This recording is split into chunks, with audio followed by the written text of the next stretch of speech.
It's Monday. It's morning, baby doll. By golly, it will be macabre on time. On time if I decide. He holds your entire life in his hands. I might Darcy's just on that never power release trip. the episode, Papa. Darcy's going full Homelander on this one. I'm going full home. I'm going to watch the entire Showtime's Homeland. Was it Showtime? Homelander? No, that's from The Boys. No. But I know where who you're at. Homelander is. I know who Homelander is. I'm not an idiot. No, I thought that was. I know who Homelander is. I thought talking that was about like the a network show. No, oh my God. Might be. No, you're Might right. be It thinking is of on the Americans. Showtime. It is Showtime. See? Wow. Ugh. I'm mad now. Just a lot of people talked about that show, and people don't talk about Showtime shows a lot. I highly disagree. I think it's just that in recent years, True Blood. Oh, yeah, you're right. Wait, I thought that was HBO. I'm pretty sure Showtime. Spartacus. That was a big one. I don't. That's over my head. Dude, Showtime was big in like 2011. So I don't know what True Blood came out on, but it's on HBO Max. I think True Blood's HBO. Let's see. Okay, it might have been. It might have been. True Blood. Oh, was Billions Showtime? I'll give you Billions. It must have been HBO. I don't know how they would. Yeah, original network HBO. Fuck. Okay. I think Billions is Showtime. Time shows. But nobody cares about Billions. I mean, come on. So we're proving my point here. Oh, Dexter. Dexter was what I was thinking of, not that's True a big Blood. one. That was big. I'll give you that. Yeah. Ray Donovan. Really? Yeah, dude. They had a lot. I'm telling you, Showtime was Shameless was Showtime. They had a big. Shameless was not. In no way. I thought yes, it was. It was just popularized on Netflix. Yeah. Okay. Shameless had 11 seasons. Showtime is riding the coattails of Netflix. Why are we talking about lesser networks when we could be talking about Sling and Dingers? Sling and Dingers, the hottest network in podcasting that sometimes releases content on time. Sometimes, who knows? Also, get out of the way early. Patreonies, you got shit coming your way. We got a wheelbarrow full of If crap. you are a Patreon member, by 7/10/22, we are giving you all full rides to college, baby. Michael's tots. So we're not doing that, but like it's like a full ride to college for your brain. I literally cannot watch that episode of The Office. It hurts. It cringes too hard. The episode where Mike's tots. No. You're thinking of the one where Vecta like makes Michael hover in the office and breaks his legs and his face. Yeah, and I'm like, whoa, Kate Bush rules. Yeah. I'm 3 episodes into season 4. Nice, catching up, baby. But I've decided that Vecta looks like if you fed hot street salami that's been sitting out for like a week in the sun to Prince Philip. He looks like a booger with long fingers. Looks like a bigger, better booger. Anyway, yeah, guys, we're getting ahead of the game this week. Get your head of the game. Get your head in the game, Papa. Your head in the game, even if your heart's in the song. So Patreon listeners, we know that you're like, whoa, but it's tough being a double daddy with a bunch of sick people. Literally for the last almost full month since my daughter started daycare about a month ago, everyone in my house has been constantly sick. So I've been on like nurse duty, which has kept me from being able to be on yell at scones duty. Yeah, and I volunteered for a nonprofit and it's destroying my life. So Scones is kissing sharks deep underwater. Show them what it's like to be real deep inside of a big house. You ever tongue kiss a great white? Don't knock it. Don't knock it till you try it. Sconey's tongue kissing sharks. That I should make like that's his Quint tombstone style like charter. You'll go into the water. You're in the water. Shark's in the water. You're kissing the shark. You're gonna kiss a shark. Have you ever kissed a shark, boy? There's tongue. A lot of teeth. A lot of teeth, boy. It's not for the faint of heart. You ever played tonsil hockey with a squid? I hope I just turned into some crazy old, like, weird Yeah, just dude like a that. weird old, like, sailor on the dock. Everyone's like, oh, that's crazy Jim or whatever. Also, if anyone watches the show The Boys, that's not far off from actual things that happen. Hey, you ever swap spit with a kraken? Stuff like that. Where they're always like, why is it like kind of erotic? He's like, you can't spell ocean without kisses. And they're like, we need to get off this boat. You're like, I don't. Ooh, I am scared. This is not the whale watch we paid for. You want to watch? And then you're like, no. Oh, we need to call the Coast Guard. Less of a whale watch and more of a whale film. And you're like, ah. Oh, no. Oh, no. We paid for this. This is our one vacation. The kids have a sitter tonight. No. So, guys, welcome to Fish Fry Fridays with Scones and Darce. We're gonna be cooking up fish fries. It's our new podcast. You know how there's like podcasts that, like, a lot of podcasts that are like whiskey and fucking stuff, and or like, you know, it'll be like a food and like plus some genre of thing, you know. It'll be like whiskey and teachers, where teachers vent about their class. Exactly. While drinking which actually whiskey. I'd watch. That would actually be pretty good. Yeah, probably. But we should do one with like the sloppiest food we can find, just like sloppy joes, or like no, just it's gotta be something chili like dogs, so... right? Oh yeah, that's true. Like, yeah, chili dogs and like chili dogs and painting. Painting with sloppy doggies in an audio medium. Where I'm like, I love what you did with your background and perspective. It's always a dark brown. Covered in chili dog. So yeah, shout out to Big Dog Energy, our chili dog based Woof, woof. painting show. Yo, remember Big Dog clothes? Do they still make those? Let me look. Is Ed Hardy still alive? Yes, he Remember is. jean jackets with roses all over them? Is that still there? It's funny because like that clothing became associated with nonsense, and he's actually a wicked cool dude. He's like a little old man covered in tattoos who was just like, I just wanted to paint and do art, and this was an avenue for me to make a ton of money so I could do that. And I was like, honestly, respect, dude. Honestly, on God, I respect. Yo, Big Dog Sportswear is out and about. They're making like sick like dad shirts that have like Hawaiian shit on the back with like a plane. I love that dad and mom attire has become like in vogue, you know? It's like a beautiful picture of Hawaii with like one of those planes, and then just they copy and pasted the big dog onto the beach. Like, doesn't match any of the art. That's dope. Give me a pair of mom jeans and a dad hat, and I'm good to go. Mom jeans with a dad hat. With a sad boy in my backpack. Sad boy in between.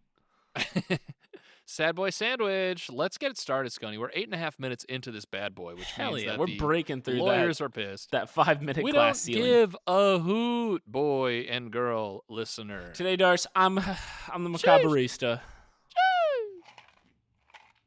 Take a sip of my and iced you've got coffee. some ice in a. Oh, it's an iced coffee. A real macabarista. And today we're talking about the Nutty Putty Cave incident. Band. All right, this was. Hold on, we gotta have a conversation. Scones. It is nightmare fuel. Scones, can I talk to you off air? I swear it's nightmare fuel. I swear. The Nutty Putty, what was it, like bologna incident or something like that? Are you sure this wasn't like, what is it called? Yeah, it's when I slipped in the grocery store the other day. Yeah, and then everyone laughed. Wow! And you're like, this is going on the pod. And like the eggs fell right on top of my head. Yeah, like one by one splattered on your face. Everyone's like, scones. Scones, why? Who but? You're like, I've got hot dog skis. And then you're like, all of a sudden wakeboarding. Hot dog skis. Wow. Okay. Band, now you can play us in. Oh, is that my wife of mine? Jenny, do you want to tell the band to play us in for this episode? Do it. Here we go. We're doing the Nutty Putty Cave or something like that. I don't know. Scone said it, and I think he's fired. Skelly boys, fire up that Nutter Butter Cave. Oh, you heard him, Skelly boys. Fire up that Nutter Butter Cave.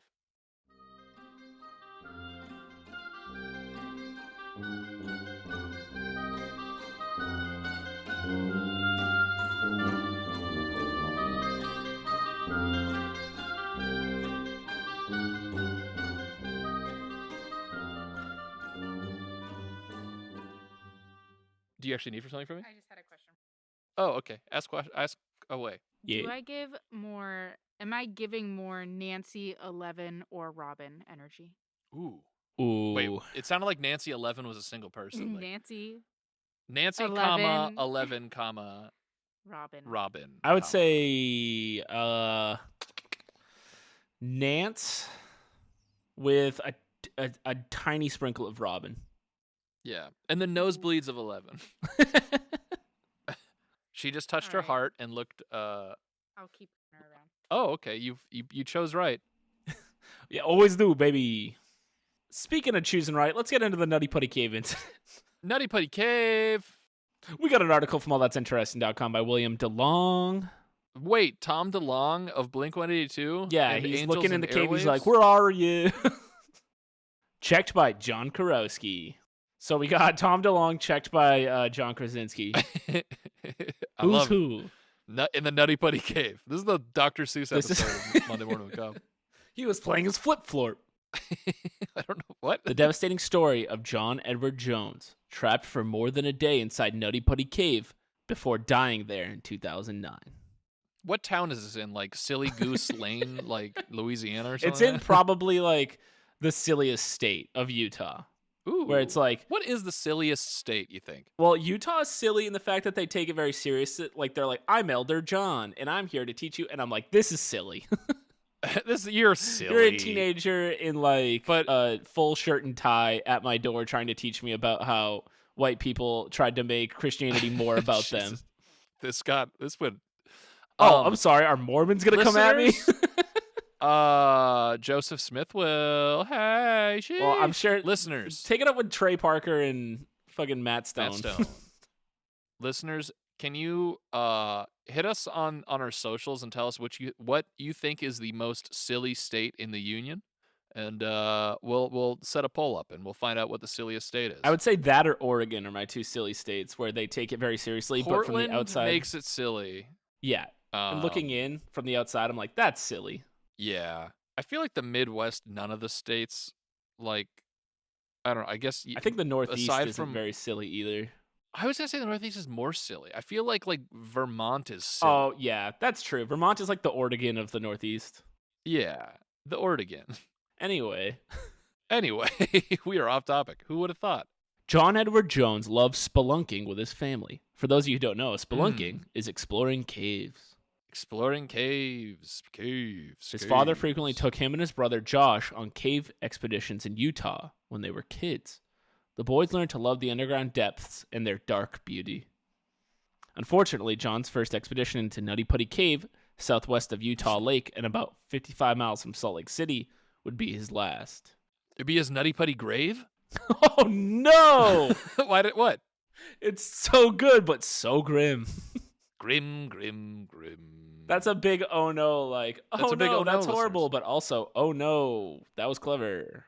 Not bad, I suppose. I'll give it a 3 out of 5, but who knows? This is also real sad because it happened in 2009. Ooh. John Edward Jones entered Nutty Putty Cave at around 8 p.m. local time on the evening of November 24, 2009, a few days before Thanksgiving.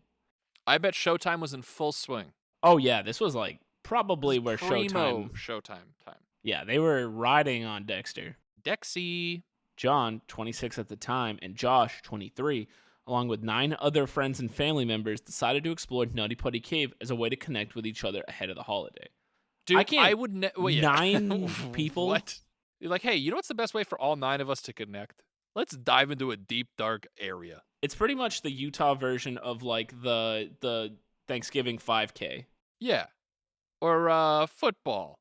Yeah, some touch football in the backyard. Yeah. Touch me, and then just football so I can get safety. Oh no. You like that? Yeah, but I don't think you know how to play football. Debatable. Yeah, kick it through the uprights and swing the bat, and you're off to the races. At age 26, John was in the prime of his life. He was married, had a 1-year-old daughter, and was attending medical school in Virginia. He had come back home to Utah to spend some relaxing holiday time with his family. So very, super sad. Yeah.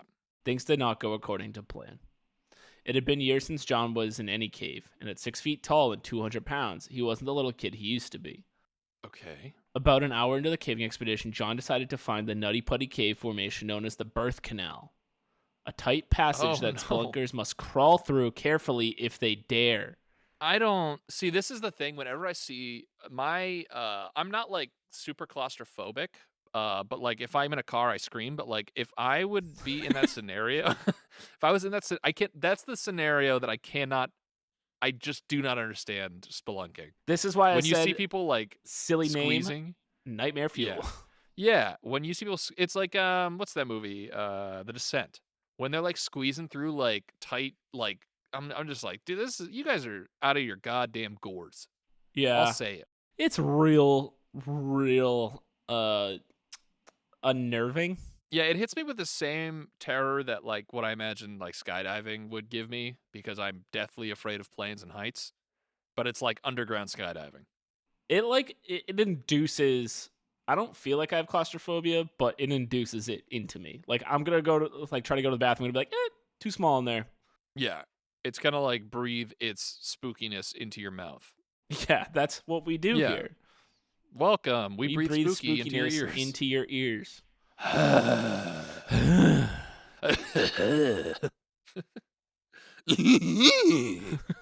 Zoink, Scoop!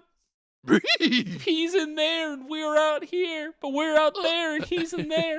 And I'm the sheriff. Scrappy-Doo. Where's the caveman?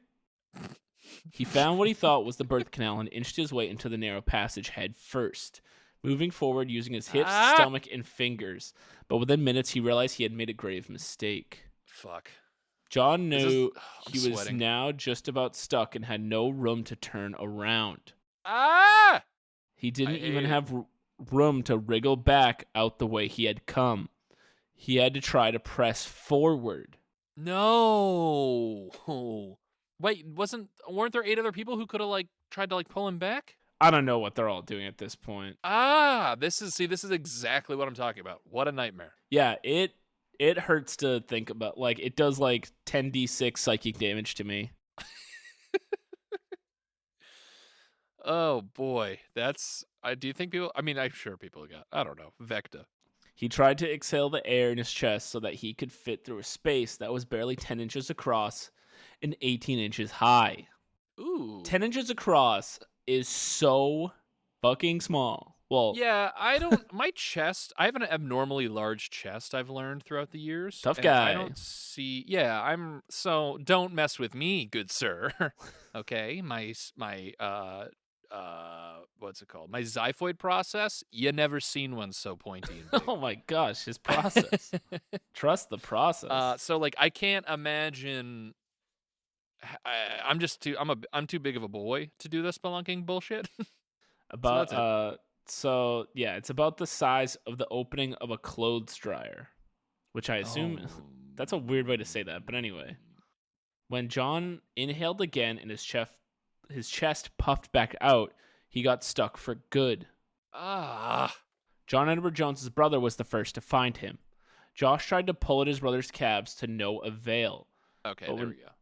But when John slid down into the passage even further, becoming trapped worse than before, his arms were now pinned beneath his chest and he could not move at all. Dude, I hate this so much. This is nightmare fuel. I fucking hate this. It's like nightmare turbo fuel. It's like the nightmare fuel that your grandfather tells you should be putting in your car. I know, it's more like your uncle. You should be putting in your car because it makes it like last longer because it's better quality.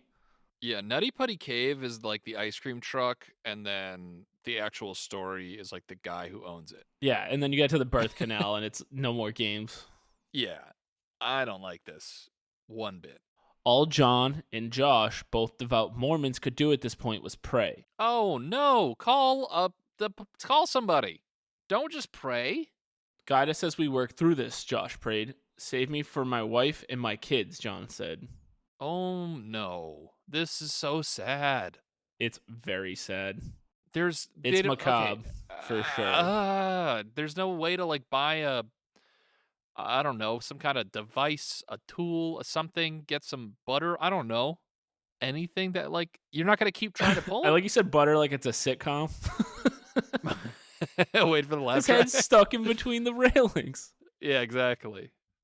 Ah, God, I hate this. This is truly making me squirm. Yeah, this is a macabre episode. This isn't one of those silly, fun Silly cryptid hoo-hoo episodes. ha-has. Yeah, this isn't the squonk, my dudes. No squonk here. Hashtag. Eventually, Josh scrambled toward the exit of the cave to get help, but even once help came, John would still be trapped 400 feet into the cave and 100 feet below the Earth's surface. Getting people, equipment, and supplies down that far would take an hour. Is he running out of like oxygen? Like, can he not breathe? Is that the problem? Well, it's probably tough to breathe because he's getting squished, but I don't think like oxygen's running out. Right. So it's like, just I that guess he's in my like head, literally like, stuck. Right. So like, why can't we get help? Right. Or at that point, like I'm bringing a hammer to break his ribs to get him out of there. Ooh, how are you gonna hit it? He's stuck. Oh, you're right. You're just gonna be like smacking his butt a bunch. I mean, I would break as many bones as it took to get him out of there. Or if I was him, I'd be like, break as many bones as you can to get me out of here. Pull until I'm out of here, and then we'll worry about getting up. Make me a goddamn octopus and get me out of here. Like, just shatter him. I can't die like this. Octopus? You ever been stuck in a cave with an octopus? Yeah. You ever played 7 Thrilling minutes to with say the octopus? least. Anyway, back to the serious, horrifying stuff. The first rescuer to reach John was a woman named Susie Matola, who arrived at about 12:30 a.m. on November 25th. At that point, are there like on-call people who like have like a red phone in their room that like rings whenever someone gets stuck in a spelunking expedition and ride out? Yeah, there's probably specialized rescue people. Or is that? I guess caves. that's what an EMS is, right? Right, but like out in the like western part of the country, I bet there's like specialists.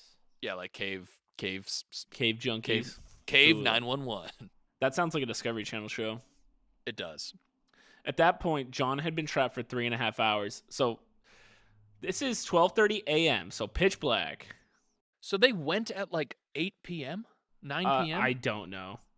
8:30, if that or 9. Yeah, it'd be 9. They went at 9. Yeah. Why are you going spelunking at 9 p.m.? There's a lot of questions that someone out there is just like, that's what you do, and I'm like, but why? It's like, because that's when the fish are asleep. I don't even go into the New England woods at 9 p.m.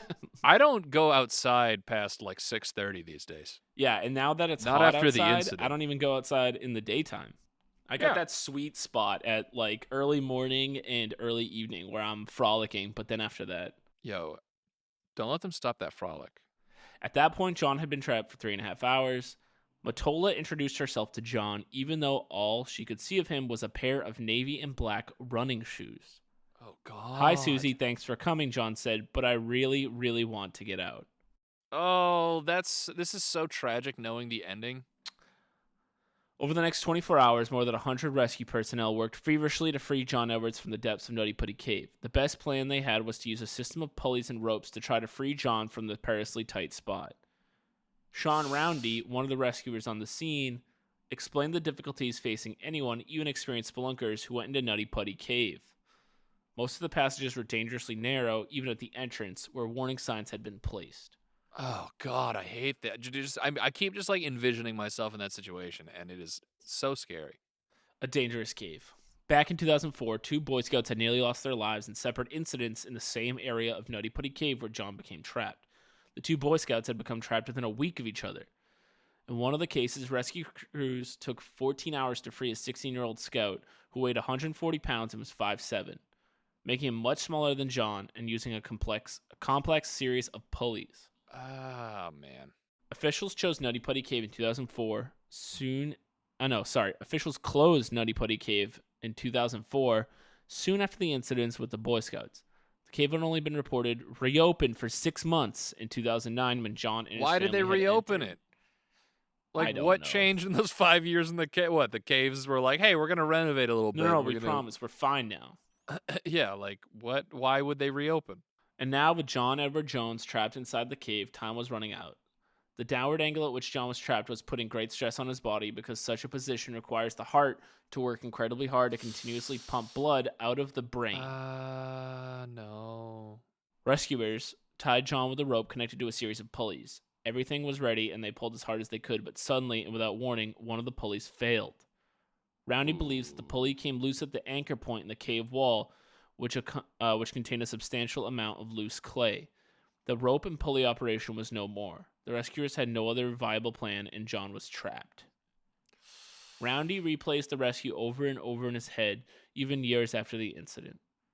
I reviewed the whole mission, wishing we'd have done this tiny detail different or done that a little sooner, but it's no use second-guessing things. We did our best. Damn. With no hope of rescue, and his heart having suffered hours upon hours of strain due to downward position, John was pronounced dead of cardiac arrest shortly before midnight in the evening of November 25th, 2009. Rescuers had spent... How did they get him out? How did they get the body then? Rescuers had spent 27 hours trying to save John.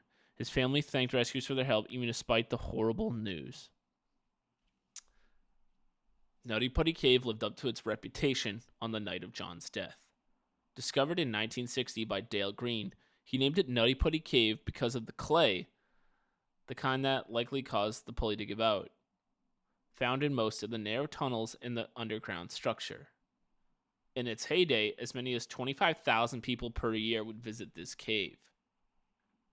But no one will ever go in the cave again. Officials sealed off Nutty Putty Cave for good a week after John's death. They never recovered his body, which remains inside to this day. Oh my God, that's so scary. For fear more deaths that might result from such an operation to recover the body. Jesus. In 2016, filmmaker Isaac Halazima produced and directed a full-length feature film about the life and failed rescue of John Jones. Called The Last Descent, it gives you an accurate glimpse of John's ordeal and what it feels like to be trapped in the most narrow of cave passageways when claustrophobia and then hopelessness begin to set in. Oh my God. This is... I didn't think I could get claustrophobia just like secondhand like this, but it's a real... Yeah. Oh boy.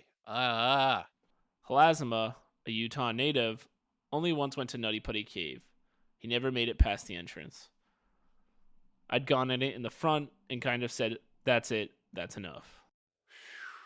Now sealed up, Nutty Putty Cave serves as a natural memorial and gravesite to John Edward Jones. So really macabre stuff this week. Yeah, dude, I've never had such a sad. visceral reaction to one of the episodes we've done, I don't think. Yeah. And that should be a PSA to everyone. If you are into spelunking or any kind of diving or whatever, be extremely careful. Yeah. We usually get silly on the show, but this is a serious moment of please be careful. Please be careful. We like you. This is horrifying. It happened. This happened in modern times, and there's just nothing they can do about it. Jesus. Yeah, that is terrifying. Gang, either don't go spelunking, or if you do go spelunking, spelunk at places that are well-established, wide open areas. I'm just gonna go spelunking in my backyard. Spelunk in a field. Yeah, my favorite place to spelunk. Yeah, that's terrifying. I can't imagine. Oh God, it's bad. Every time I think about it, it gets worse. Yep. Well, Scones, you were right about Nutty Putty Cave. That's a spooky. That is a spooky cave. That it's much spookier than the name implies. Well, gang, that's another one in the books, and this one's gonna be coming out on Monday. Monday. Because we got our ducks in a row this week. And make sure to spread the good word of Macabre with your family and friends. Macabre Pod on Twitter, Monday Morning Macabre on Instagram, and MondayMorningMacabre.com for merch, episodes, etc. Patreon links. If you want to support the show, we appreciate it. Patreon members, get ready for some tent coming your way. Big tent energy. Circus tent. Because it's en route. And aside from that, gang, I hope you all have a beautiful, non-claustrophobic Monday. Stay safe out there. Goodbye. Bye.